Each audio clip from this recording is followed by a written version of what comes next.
My son proudly exclaimed, "You will never compare to my father-in-law." His words struck me like a knife.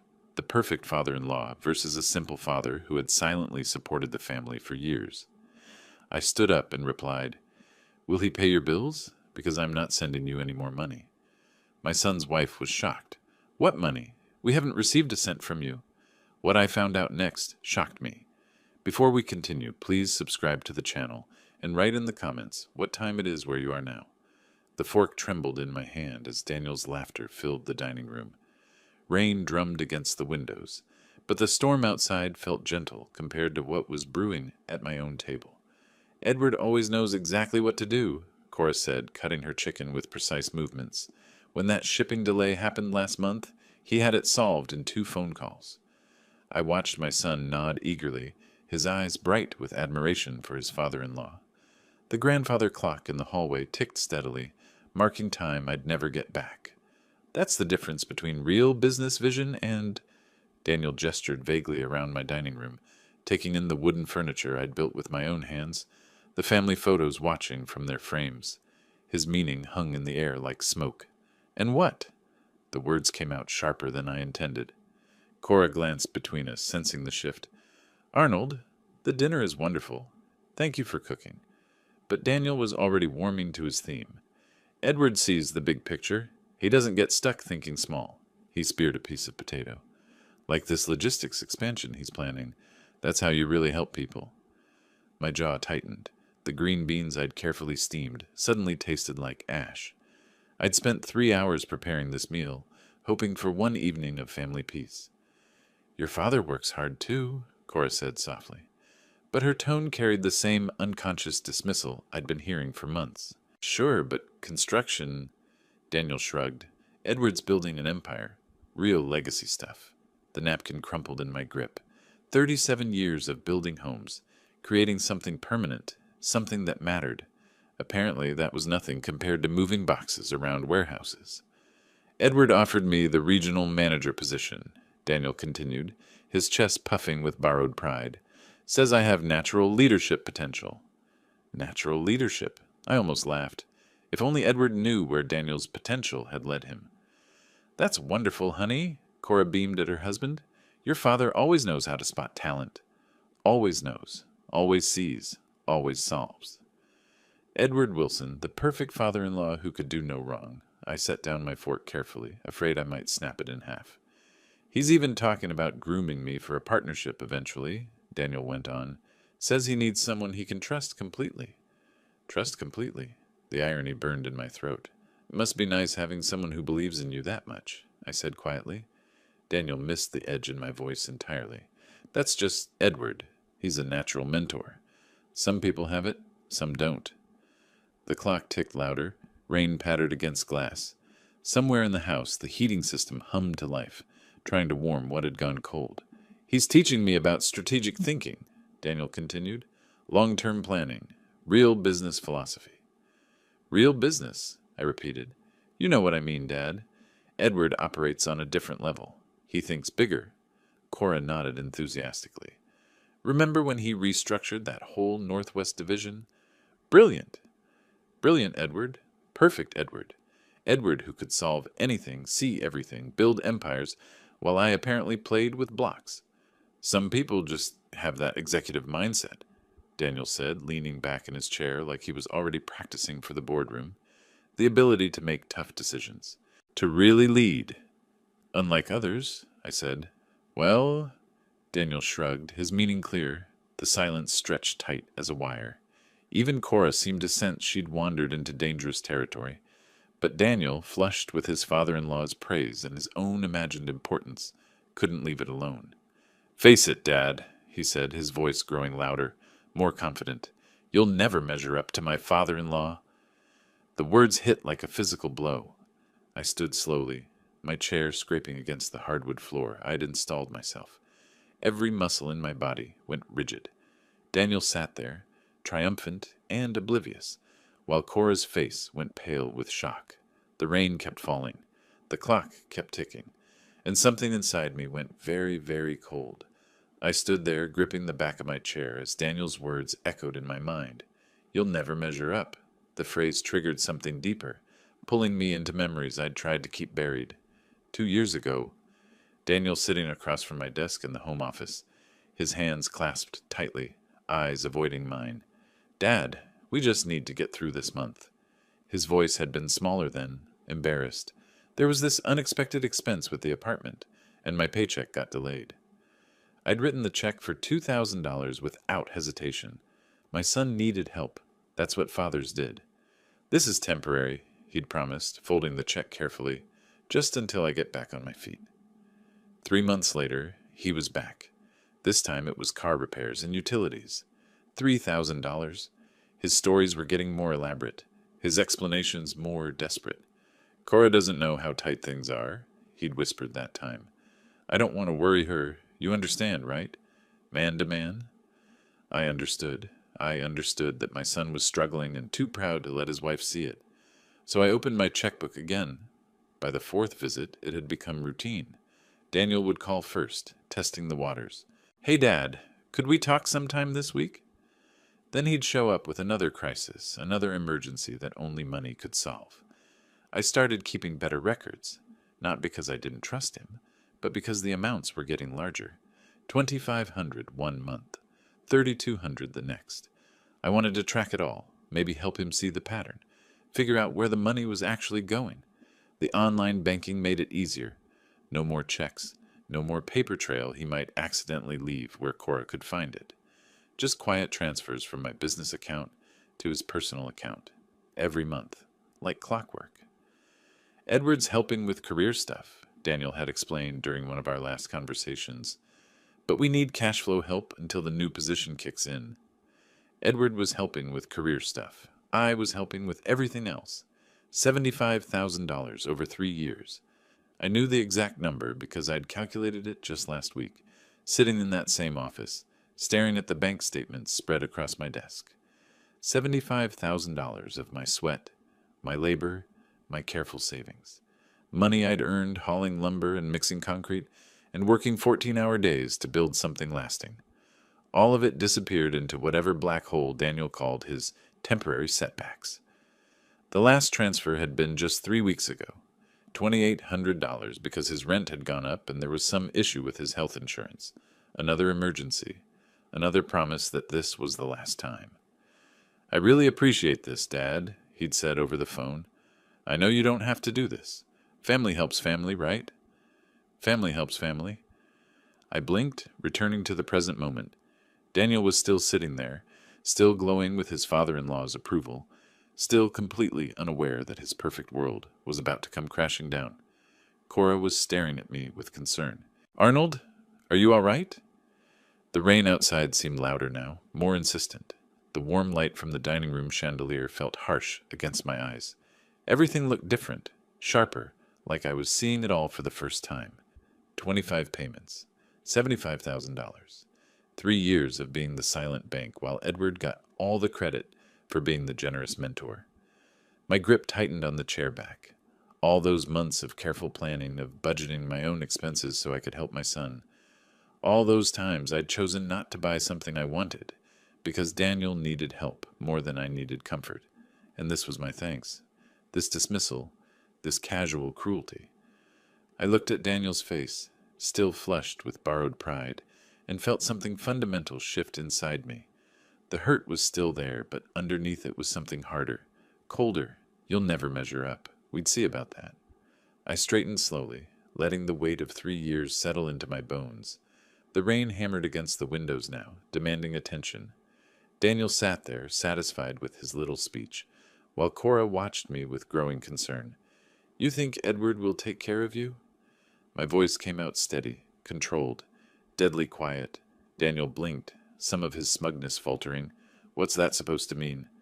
Simple question. I walked around the table, my footsteps deliberate on the hardwood. When Edward stops being useful to you, when the job doesn't work out the way you planned, who's going to pay your bills? Dad, what are you talking about? Because I won't be sending you money anymore. The words landed like a sledgehammer. Daniel's face went white, then red, then white again. Cora's fork clattered against her plate. What money? Cora's voice cracked with confusion. We haven't received a penny from you. The silence that followed was beautiful. Daniel's mouth opened and closed like a fish gasping for air. The grandfather clock ticked louder, marking each second of his panic. Daniel! Cora turned to her husband, her brow furrowed. What's he talking about? Daniel's hands were shaking now. It's not what you think. What's not what I think? Cora's voice rose sharply. Arnold just said he's been sending us money. What money, Daniel? I crossed my arms and waited. This was delicious. 3 years of careful lies were about to unravel in the span of minutes. There might have been some small, temporary, Daniel stammered. How much? Cora demanded. Daniel looked at me desperately, silently begging me to let it go, to preserve whatever dignity he had left. The same look he'd given me as a child when he'd broken something and hoped I wouldn't tell his mother. $75,000, I said calmly. Cora's gasp echoed through the room. 75. What? Over 3 years, monthly payments, sometimes more when he had special emergencies. I kept my voice conversational, like I was discussing the weather, car repairs, rent increases, utility bills, medical expenses, always something. Daniel. Cora's voice had gone deadly quiet. Is this true? Daniel's face crumpled. Cora, I can't explain. $75,000? She stood up slowly, her chair scraping against the floor. While I've been worried sick about our finances. While I've been taking extra shifts and cutting back on everything. It wasn't supposed to be that much, Daniel whispered. Where did it go? The question came from both of us simultaneously. Cora and I stared at Daniel, waiting for an answer we both suddenly desperately needed. Daniel's mouth worked soundlessly. Sweat beaded on his forehead despite the cool evening air. He looked around the room as if searching for an escape route, but there was nowhere to run. Daniel! Cora's voice was ice. Where did the money go? Outside, lightning flashed, illuminating the dining room in stark white light for just a moment. In that flash, I saw everything clearly. My son's terror, my daughter-in-law's betrayal, and my own cold satisfaction. The thunder that followed seemed to shake the house. Daniel opened his mouth to speak, and I leaned forward, eager to hear what lie he'd try next. But more than that, I was eager to watch it all fall apart, because this was just the beginning. I can explain? Daniel's voice cracked like a teenager's. Cora leaned forward, her knuckles white against the table edge. Then explain. Where did $75,000 go? The silence stretched until even the grandfather clock seemed to hesitate. Daniel's mouth opened and closed several times before any sound emerged. It's complicated. No? Cora's voice cut through the air. It's simple. You took money from your father. Where did it go? Daniel's hands trembled as he reached for his water glass. The ice clinked against the sides like small bones rattling. There were some investments that didn't work out. What investments? I kept my voice level, curious. Online, trading platforms. Cora's face went pale. Trading? Since when do you know anything about trading? Daniel's carefully constructed facade began crumbling. Sweat beaded on his forehead despite the cool evening air seeping through the windows. I was trying to build something for us, for our future. What kind of trading? Cora pressed. Different things. Stocks. Options. His voice grew smaller with each word. Daniel. Cora stood slowly, towering over him even though she was the shorter of the two. Look at me and tell me the truth. Daniel finally met her eyes, and something broke inside him. It wasn't trading. The admission hung in the air like a toxic cloud. Then what was it? Poker sites, online casinos. The words tumbled out in a rush.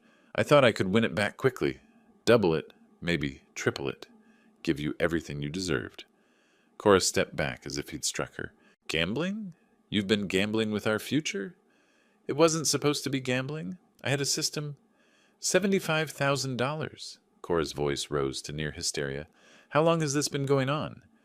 2 years. Maybe 3. Maybe 3? Cora laughed, but there was no humor in it. You don't even know how long you've been lying to me? Daniel tried to stand, but his legs wouldn't support him. Cora, listen. I'm done listening. She grabbed her purse from the counter where she'd left it. I'm done with all of this. Where are you going? Away from you? She turned to me, her eyes red but dry. Arnold, I'm sorry. I had no idea. I nodded. I know you didn't. Daniel finally managed to stand, swaying slightly. Dad, if you could just... No. The word came out harder than I intended. Figure out your problems, Daniel, but not in my house. You're throwing me out. You threw yourself out the moment you chose gambling over family. Daniel's face cycled through emotions like a broken traffic light. Desperation, anger, shame. Back to desperation. I can stop. I will stop. Then do it somewhere else. Cora was already at the front door, her coat half on. Daniel stumbled after her, making pathetic pleading sounds. Cora, wait! We can work this out. She didn't turn around. Work what out, Daniel? The lies? The addiction? The fact that you've been stealing from your father for 3 years? I wasn't stealing. What would you call it? Daniel had no answer for that. I followed them to the front door, watching my son's life implode in real time. The cold air rushed in when Cora opened the door, carrying the scent of rain and fresh earth. I'll call you tomorrow, Daniel said desperately. We'll figure this out. Cora walked to their car without looking back. Daniel stood in my doorway for a moment, searching my face for any sign of softness. Dad? Good night, Daniel. I closed the door and listened to their car start, then drive away into the night. The house felt different already, quieter, sadder, but also cleaner somehow. The dinner dishes still sat on the table, the food long cold. I looked at the mess and decided it could wait until morning. Some things needed time to settle. 2 hours later, I sat on my back deck with a glass of whiskey and a pile of bank statements. The rain had stopped, leaving the air crisp and clear. Stars peeked through the breaking clouds like scattered diamonds. I tried to sleep, but my mind kept circling back to Daniel's confession. $75,000. 3 years of careful support, all poured down the drain of his addiction. The bank statements told the story in cold numbers. January 2022, $2,000. March 2022, $2,500. By the end of that year, the monthly transfers had become routine. My accountant had probably wondered about the pattern, but had been too polite to ask. I sipped the whiskey and felt it burn away some of the evening's bitterness. The deck chair creaked under my weight, a sound I'd grown to love over the years. I'd built this deck myself, just like I'd built most of the house. 1995. Daniel was 5 years old then, more interested in playing with wood shavings than actual construction. He'd followed me around with his plastic hammer, helping by banging on scraps of lumber. When I'm big, I'll build houses too, Daddy. That memory felt like it belonged to someone else's life. I spread the statements across the small table, using my phone's flashlight to read the details. Each transfer was labeled the same way. Family support. Such innocent words for what had become an enablement system. The stars wheeled overhead, indifferent to human failure. Somewhere in the distance, a train whistle echoed through the valley. Seattle's lights twinkled like a sprawling circuit board, all those lives intersecting and diverging in patterns too complex to understand. Daniel was probably home by now, facing Cora's anger and his own shame. Part of me wanted to call him, to find some way to fix this mess. But that impulse was exactly what had created the problem in the first place. I'd taught him that money solved everything, that Dad would always be there to clean up his mistakes. Every transfer had reinforced that lesson, making him weaker instead of stronger. The whiskey glass was empty. I considered refilling it, but decided I needed clarity more than comfort. What would happen if I kept sending money? Daniel would gamble it away, probably faster each time. His addiction would grow stronger, not weaker, and eventually he'd lose everything anyway, including his marriage. But what if I stopped? The question hung in the cold air like my breath. If I cut off the money, Daniel would have to face real consequences for the first time in years. He'd have to choose between his addiction and his life.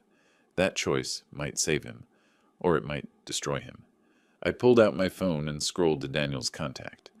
One call, one offer of help, and this could all be smoothed over, for a while. Instead, I put the phone away and looked up at the stars again. My father had built houses too, back in the day when construction meant something different. He'd worked with his hands until they were permanently stained with sawdust and paint. When I was Daniel's age, he'd pulled me aside one day and said something I'd never forgotten. Son, the only thing you really own is what you earn yourself. Everything else is just borrowed time. I'd built this house for Daniel, dreamed of passing it down, watching his children play in the same backyard where he'd grown up. But maybe that dream was selfish. Maybe what Daniel needed wasn't inheritance, but incentive. The cold was seeping through my jacket now, reminding me that even March in Seattle demanded respect. I gathered the bank statements and stood slowly, my knees protesting the movement. Inside, the house felt warm and welcoming. I locked the back door and turned off the deck light, and then made my way to the kitchen. My address book sat in the drawer where it had lived for 20 years. I flipped through the pages until I found what I was looking for. Mary Lawson, attorney at law. Tomorrow, I would make some calls. Tonight, I would try to sleep. But first, I would make a decision that might change everything. The next morning brought sunshine through my kitchen windows, painting everything in cheerful yellow light. I sat at the table with coffee and the newspaper, trying to pretend this was just another ordinary day. The phone rang at 10:30, right as I was reading about the City Council's latest budget proposals. Daniel's name appeared on the caller ID. I considered letting it ring, but curiosity won. "Hello, Daniel?" "Dad?" His voice sounded rough, like he'd been awake all night. "About last night. I know things got heated." Heated is one word for it. I wanted to apologize for the things I said. The comparison to Edward. A pause. That wasn't fair. I sipped my coffee and waited. Daniel had always been good at apologies. They came easy to him, smooth as silk. I also wanted to explain about the money situation. It's not what you think. What do I think? Well, he seemed to lose momentum. I mean, it sounds worse than it is.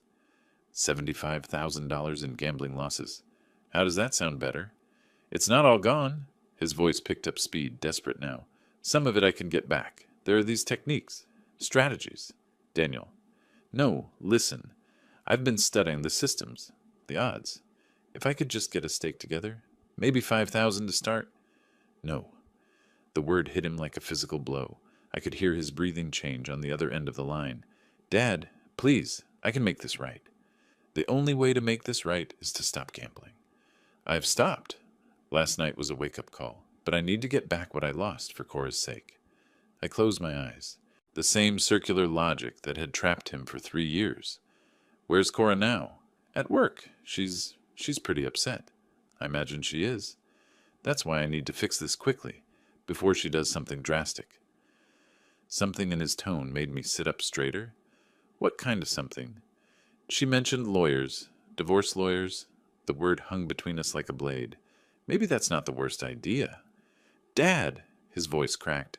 You can't mean that. I mean that she deserves better than being married to an active gambler. But I'm not active anymore. I told you. Then get professional help. What kind of professional help? Addiction counseling, Gamblers Anonymous, residential treatment if necessary. I don't need... That's the only help I'm offering, Daniel. Treatment, not money.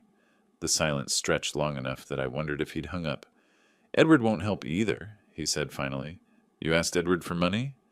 Yesterday, before the dinner. His voice was small now, ashamed. He turned me down flat. Said I needed to figure this out myself. Smart man. So you're both against me. We're both against your gambling. It's the same thing. No, Daniel, it's not. I could hear him breathing heavily, working himself up to something. Fine, if that's how you want to play it. This isn't a game. Isn't it? His voice turned ugly, bitter. Rich old man teaching his son a lesson, making him beg. Daniel, you'll regret this. Both of you will regret this. The line went dead. I sat there for a long moment, listening to the dial tone. Then I set the phone down carefully and reached for my address book. Mary Lawson answered on the second ring. Mary, it's Arnold Riley. I need to discuss some changes to my will. 3 days passed before I could bring myself to make the appointment. I spent those days researching inheritance law online, reading about conditional wills and family disputes. The deeper I dug, the more convinced I became that legal action was my only remaining option. Mary Lawson's office occupied the 15th floor of a glass tower downtown, with panoramic views of Elliott Bay stretching toward the Olympic Mountains. I'd known Mary for over 15 years, ever since she'd helped me incorporate the construction business. Her mahogany desk bore the comfortable clutter of a successful practice. Law books, client files, and a coffee service that spoke of long-standing relationships. "Arnold," she stood as her assistant showed me in, extending a firm handshake. "It's been too long, though I have to say your call sounded urgent." "It is urgent." I settled into the leather chair across from her desk. "I need to change my will." Mary's eyebrows rose slightly. "May I ask why? The last version we drafted seemed comprehensive." "My son has a gambling addiction." The words hung in the air between us. Mary's expression shifted from professional curiosity to genuine concern. "I'm sorry to hear that. How serious?" "Serious enough that he's gambled away $75,000 of my money over the past 3 years." Mary reached for a legal pad, her movements measured and deliberate. "Money you gave him directly?" "Monthly support payments. He claimed he needed help with expenses." I looked out the window at the city below. Turns out he was feeding an online casino habit. "Have you confronted him about this?" "Last week. He admitted everything, then called me 3 days later, demanding more money to fix the situation." Mary wrote notes in precise handwriting. "What kind of changes are you considering?" "I want to make his inheritance conditional on getting clean." "That's possible. Washington State allows performance-based inheritance terms, provided they're specific and measurable." Relief flooded through me. I'd hoped for this answer, but hearing it from Mary made it real. "What would you recommend?" Mary leaned back in her chair, tapping her pen against the legal pad. "Completion of a certified addiction treatment program would be the most defensible requirement. Inpatient rehabilitation, followed by a period of verified abstinence." "How long?" "For gambling addiction, I'd recommend a minimum 6-month treatment program, followed by 1 year of documented sobriety." "And if he refuses?" "Then you designate an alternative beneficiary. Many clients choose charitable organizations related to the addiction issue." I thought about Daniel's threats on the phone, his ugly tone when I'd refused to enable his gambling. "There's a Gamblers Anonymous Foundation here in Seattle." "Perfect. That creates a clear incentive structure. He gets help and inherits, or the money goes to help other addicts." Mary's assistant knocked and entered with fresh coffee. We paused while she served us, the interruption giving me time to process the implications. "What about my daughter-in-law? She's innocent in all this." "We can include a separate provision for her, a fixed amount regardless of your son's compliance." $50,000. Mary made another note. "That's very generous." "She's a good woman. She doesn't deserve to suffer for his choices." "This is clearly a difficult decision," Mary said gently. "Are you certain this is what you want? Family estrangements can become permanent." I thought about Daniel's voice on the phone, the entitlement and anger when I'd offered help instead of money. "I've been enabling him for 3 years. It has to stop." "Then we'll draft something ironclad. I'll need details about the specific treatment requirements, verification procedures, and timeline considerations." "How long will this take?" 2 days for the initial draft. We can schedule the signing for this week if you'd like." I nodded, feeling the weight of decisions settle into certainty. "Do it." Mary walked me to the elevator, her expression thoughtful. "Arnold, you're doing this out of love, not anger. Remember that when things get difficult." The elevator doors closed on her words, but they followed me all the way home. 2 days later, I returned to Mary's office for the formal signing. The conference room felt different from her personal office, more sterile, more final. Sunlight streamed through floor-to-ceiling windows, illuminating the legal documents spread across the mahogany table like evidence in a trial.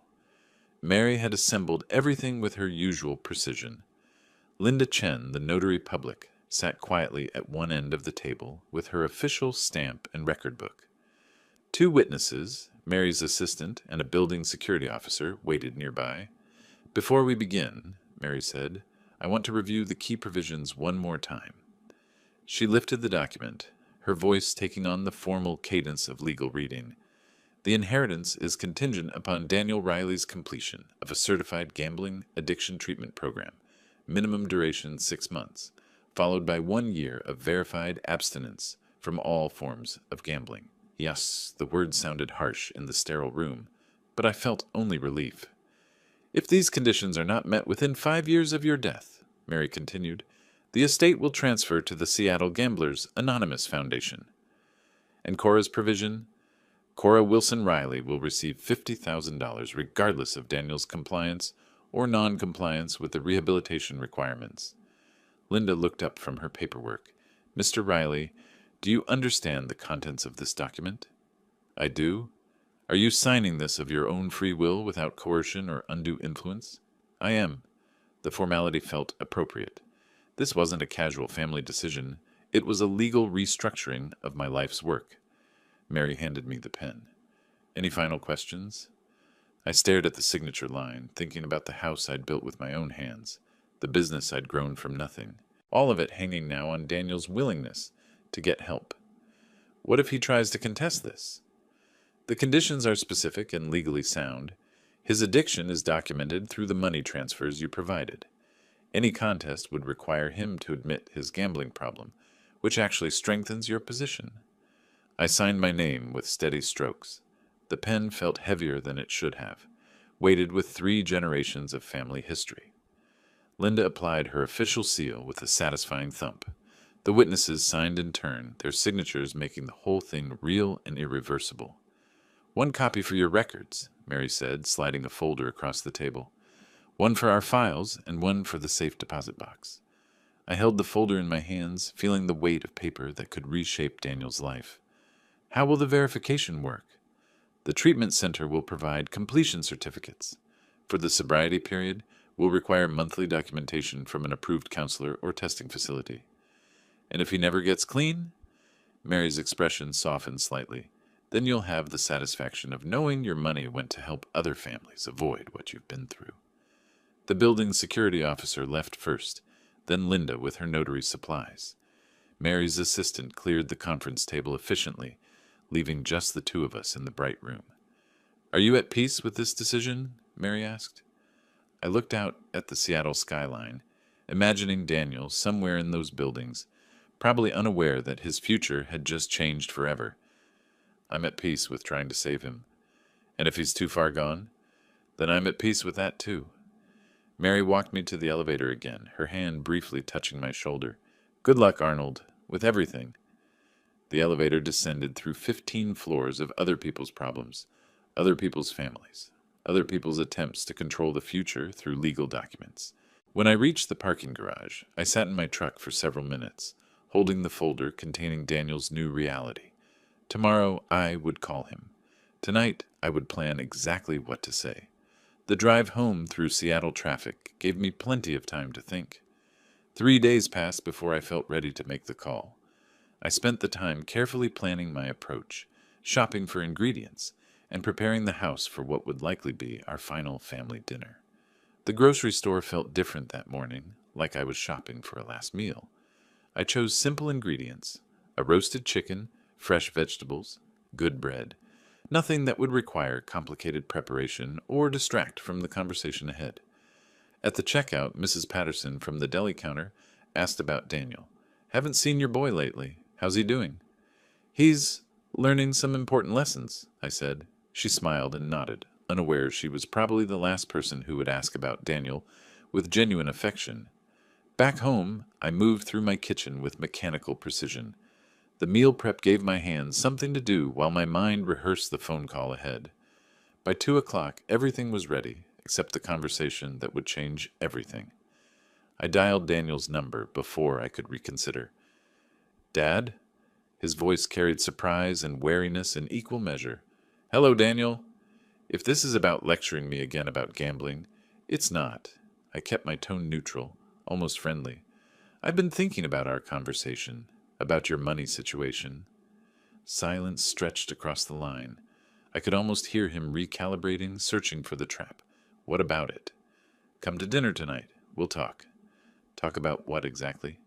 Your future. Cora's future. I paused deliberately. Your money problems. Are you saying you'll help us after all? Perfect. The desperation in his voice confirmed everything I'd suspected about his financial state. I'm saying we should discuss it face to face, like family. Dad, we really need 7 o'clock. Bring Cora. She's still pretty upset about everything. Then maybe it's time to fix things. Another pause. I could hear him breathing, probably calculating how much he could ask for, how to play this conversation. Okay, We'll be there. Good. See you at 7. I hung up before he could ask more questions. The afternoon passed slowly. I set the dining room table with care, using the good china and silverware reserved for special occasions. This qualified as special, though not in any way I'd ever imagined. At 6:30, I retrieved the will from my study and placed it in an envelope on the side table. Everything was ready: the meal, the setting, the legal documents that would reshape Daniel's world. Looking around the dining room, I remembered other family dinners from happier times. Daniel, as a boy, excited about school projects. Teenage Daniel bringing girlfriends home to meet his father. Young adult Daniel announcing his engagement to Cora. All of it led to this moment. The grandfather clock chimed 7 times. Right on schedule, I heard a car in the driveway. Time to find out if love could still triumph over addiction. The doorbell rang at exactly 7 o'clock, just as I expected. Through the peephole, I saw Daniel and Cora standing on my porch, both looking uncertain but hopeful. Daniel held a small bouquet of flowers, while Cora clutched a bottle of wine. I opened the door with a warm smile. Right on time. Dad. Daniel stepped forward awkwardly, offering the flowers. Thanks for inviting us back. Of course. I accepted the bouquet graciously. Come in, come in. Cora followed, extending the wine bottle. I wasn't sure if we should bring anything, but that's very thoughtful. I gestured toward the dining room. Dinner's almost ready. The atmosphere felt entirely different from our last gathering. Warmer lighting from the chandelier cast everything in a golden glow, and I'd opened the windows to let in the spring evening air. The table was set with my good china, the same pieces my wife had chosen decades ago. Something smells incredible, Cora said, settling into her chair. Just roasted chicken and vegetables. Nothing fancy. I poured wine for all of us, noting how Daniel's hand trembled slightly as he reached for his glass. Remember when you tried to help me build the back deck? I asked Daniel as I served the meal. Daniel laughed, some of the tension leaving his shoulders. I was 5. That hammer was bigger than me. You were so determined to help. I smiled at the memory. Every nail you tried to hammer bent sideways. But you never got frustrated, Daniel said quietly. You just kept straightening them out and letting me try again. Cora watched our exchange with visible relief. You've always been there for us, Arnold. I want you to know we appreciate it. Family is everything, I said, cutting my chicken with deliberate care. We work through problems together. Daniel shifted in his seat. About those problems, Dad. I know things have been difficult lately. I held up a hand gently. Tonight is about family. We can discuss business later. The rest of the meal passed pleasantly.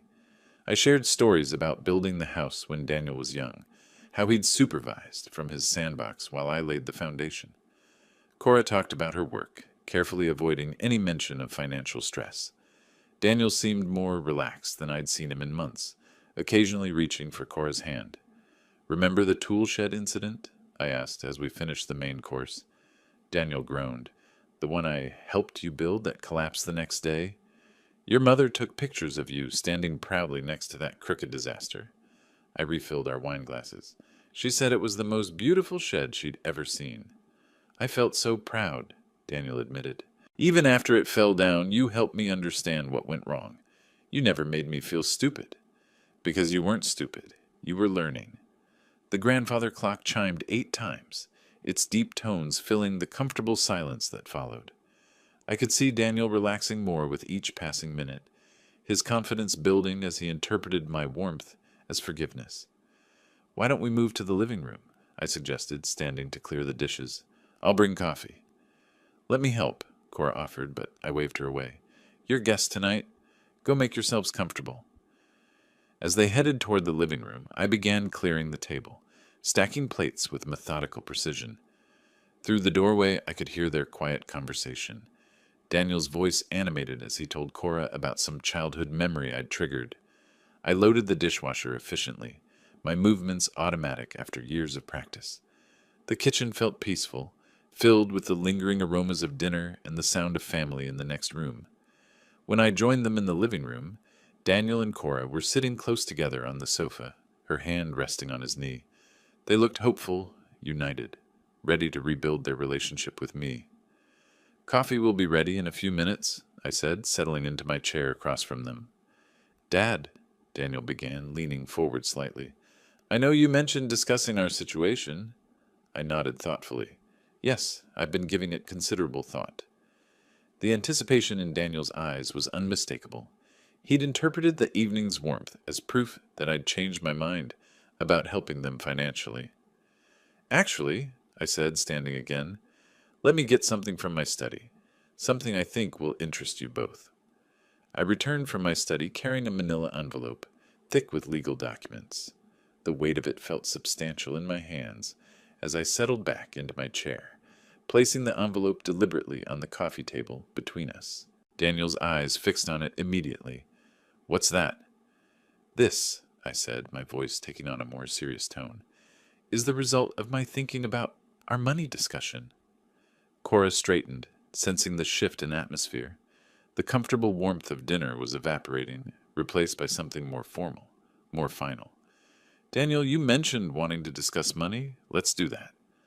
I opened the envelope and withdrew the will, its legal weight making the papers feel heavier than they should. I had my attorney prepare some documents that address your financial situation. Daniel reached for the papers eagerly, his face bright with anticipation. Dad, I knew you'd understand. His expression changed as he began reading. The color drained from his face slowly, like water running out of a sink. His voice cracked. This can't be serious. Cora leaned over to read alongside him, her brow furrowing as she processed the legal language. What does it say? She asked softly. Daniel's hand shook as he continued reading. He's changed his will. I can only inherit if I complete gambling addiction treatment. 6 months minimum in a certified residential program, I confirmed calmly, followed by 1 year of verified abstinence from all forms of gambling. Dad, you can't do this. Daniel's voice rose sharply. I can, and I have. I kept my tone level, controlled. The documents are already filed with the court. Cora continued reading over Daniel's shoulder, her expression shifting from shock to understanding. Monthly check-ins with approved counselors, she read aloud. Medical documentation required. 5-year deadline from date of death. And if I don't meet the conditions, Daniel's voice was barely a whisper, then the estate goes to the Seattle Gamblers Anonymous Foundation. I leaned back in my chair. Your inheritance will help other families avoid what we've been through. This is punishment. Daniel stood abruptly, the papers scattering to the floor. You're cutting me off completely. No, I said firmly. I'm giving you the chance to earn what you inherit. Cora picked up the fallen documents, studying them carefully. When she looked up, her eyes were bright with understanding. This is exactly right, Daniel, she said quietly. Daniel spun to face her. What? Your father is right. You need help. Real help. Not more money to gamble away. Cora, you can't be serious. I am completely serious. She stood, moving closer to my chair. Arnold, this is incredibly brave. Daniel stared at his wife, as if seeing her for the first time. You're siding with him? I'm siding with your recovery. She turned back to the will. It says here I'll receive $50,000, regardless of whether you meet the conditions. That's right, I confirmed. You shouldn't suffer for his choices. So even if I never get clean, Cora gets money. But I don't? Daniel's voice was rising toward hysteria. That's exactly right. This is insane. I'm your son. And that's why I'm doing this. I stood as well, facing him directly, because I want you to become the man I raised you to be, not the man addiction has made you. Daniel grabbed the will from Cora's hands, scanning it desperately as if looking for loopholes. There has to be another way. There is. Get help. I don't need... Yes, you do. Cora's voice was steel. You've been lying to me for 3 years, gambling away our future. Your father is offering you a path back. Daniel looked between us, seeing his world collapse in real time. So that's it? Follow your rules, or lose everything? Follow the rules of recovery, I corrected. This isn't about control, Daniel. It's about love. He laughed bitterly. Love? You call disinheriting your son love? I call giving you a reason to get clean love. Daniel stared at the document in his hands for a long moment, then dropped it back onto the coffee table. I need time to process this. Take all the time you need, I said. The conditions don't change. He headed toward the front door, Cora following after gathering her purse. "Thank you," she said quietly, touching my arm as she passed. I nodded, watching them leave through the window. Daniel's shoulders were hunched with defeat, but for the first time in years, I felt something approaching hope. 4 months after that night, I sat at the same dining room table, but everything had changed. Daniel sat across from me, but this Daniel was different, cleaner somehow, more present. The desperate edge that had defined him for years was gone, replaced by something I barely dared to call peace. "The program director says I'm making excellent progress," he said, cutting his chicken with steady hands. 3 months down, 3 to go." Cora smiled beside him, her relief evident in every gesture. "He calls every other day now, not for money, just to talk." "How are the group sessions?" I asked. "Hard," Daniel admitted. "Really hard. But I'm starting to understand how the addiction works, how it rewired my thinking." We'd been having dinners like this twice a month since Daniel entered the Pine Ridge Treatment Center in May. Family therapy sessions had been painful but necessary, forcing us to confront years of enabling and manipulation. "I understand now why you had to do it, Dad," Daniel continued. "I was destroying everything. My marriage, my relationship with you, my future." "I never stopped believing you could change," I said. "I just needed to stop making it easy not to." "The counselors explained enabling to us," Cora added. "How giving him money was actually feeding the addiction." Daniel nodded. "Every time you helped, it reinforced my belief that gambling was okay, because there would always be a safety net. And now I'm learning to build my own safety net. Real skills, real relationships, real responsibility." I looked at my son, really looked at him. His eyes were clear, focused. The furtive, calculating expression that had become his default was gone. "The financial counselor helped me create a repayment plan," Daniel said. "It'll take years, but I want to pay back every dollar I took from you." Daniel, "No, Dad, I need to do this. Not for the inheritance, but for me, for my marriage, for our family." Cora reached for his hand. "It's been hard, but we're both learning what a real partnership looks like. No more secrets, no more lies." "I have 6 months left in the program," Daniel said, "and I want to complete it even if I inherit nothing. This isn't about money anymore." "The inheritance was never the point," I replied. "Getting my son back was." Daniel's eyes filled with tears he didn't try to hide. "I was so angry when you showed me that will. I felt betrayed, abandoned. And now I understand it was the most loving thing you could have done. If you'd just given me more money, I'd probably be dead by now." The grandfather clock chimed 8 times, just as it had that night 4 months ago. But instead of marking the end of our family, it now measured our healing. "The counselor says recovery is lifelong," Daniel said. "Even after I complete the program, I'll need ongoing support." "You'll have it," I promised. "From both of us," Cora added. We finished dinner in comfortable conversation about small things: Daniel's new job prospects, Cora's promotion, my latest construction project. Normal family talk that felt miraculous after years of crisis and lies. As they prepared to leave, Daniel hugged me tightly. "Thank you for not giving up on me. Thank you for not giving up on yourself."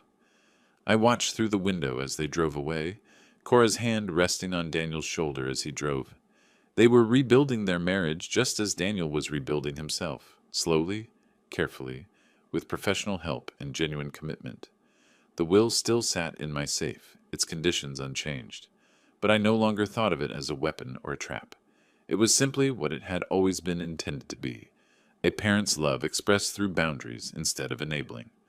My phone buzzed with a text from Daniel. "Thanks for dinner, Dad. See you next week for therapy." I smiled, turned off the lights, and headed upstairs. Tomorrow would bring new challenges, but tonight I felt something I hadn't experienced in years: genuine hope for my son's future. If you like this story, please like this video, subscribe to the channel, and share your impressions of this story in the comments. To listen to the next story, click on the box on the left. Thank you for watching.